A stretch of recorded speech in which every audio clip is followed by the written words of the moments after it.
Welcome to my second episode on important AP seminar ideas and concepts. Today we will be covering how to choose a research topic for your IRR and IWA.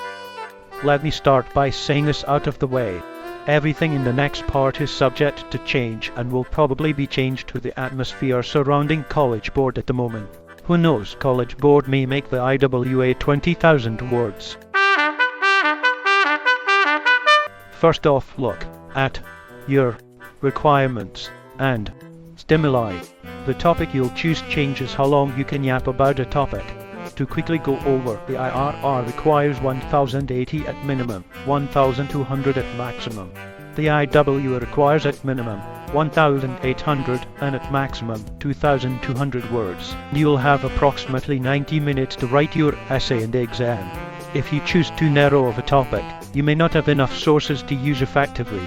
As a result, you might not hit the minimum word count without taking massive stretches that will knock your final score down a substantial amount.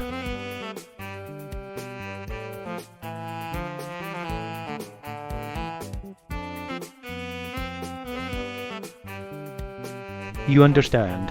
Good.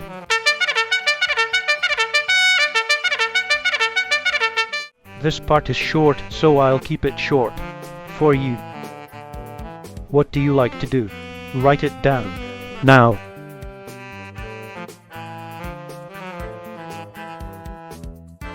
You done? Good. Now you could use some of the stuff you wrote down as a jumping off point. Truly, you want something that will stick with you and keep you motivated through the whole process. Just don't choose a topic that feels like it would not have enough quality sources.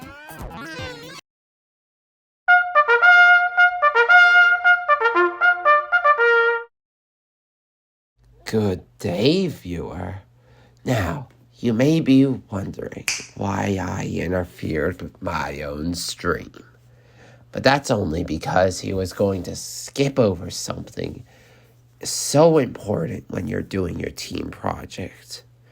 Communication.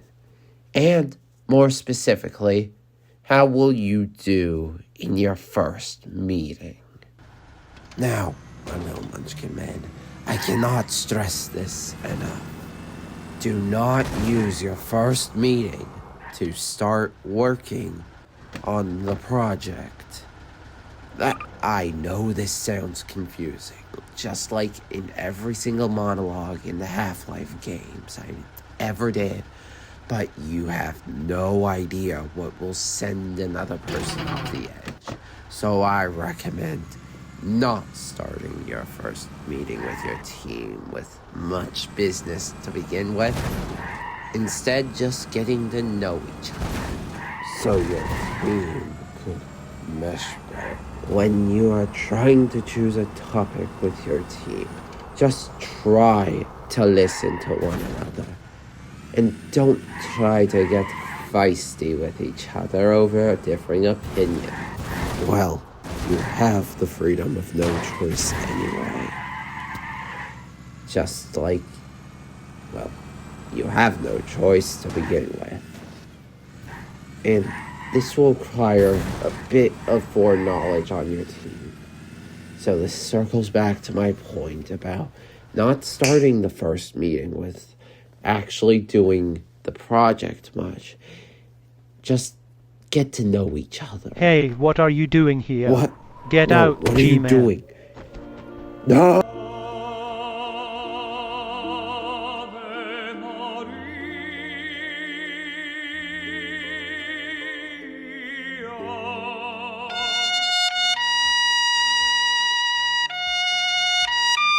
Speaking of sources, when you do your preliminary research for a topic, keep an eye out for 1. How many sources can you find? And 2. How high quality are the sources as according to Krop? If you can't find at least 3 high quality background sources on a topic you like, circle back to the last chapter, as you shouldn't use that specific topic. If you made it through, congrats. You got a basic topic that you can write on.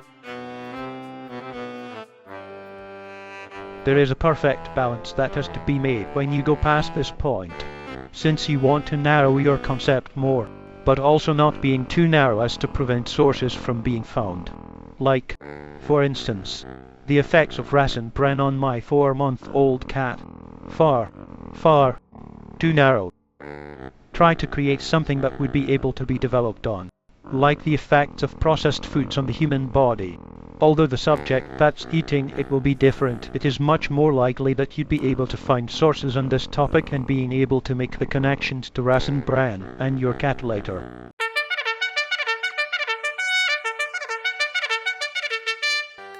Final part. Let's go. After you're sure of what these sources that you shouldn't read, just acknowledge their existence. With all the preliminary facts known, it's time to create your big question, known to the board as a research question now. There are two primary types of questions that I'd like to go over now: solution-based questions and resolution-based questions. Firstly, there is the resolution question, where a person would give a conclusion on why and how something is. Essentially, they are trying to resolve a debate on a topic.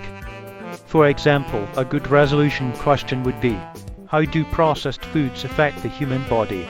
For that question asks how something, i.e. processed foods, affects a person's body.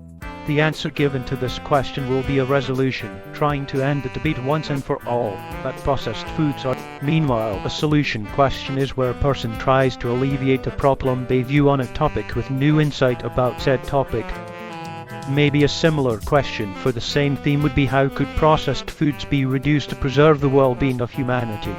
This is an example of a question where an answer is needed, since a resolution has already been reached by professionals in said field. One where new solutions or support for new solutions is needed.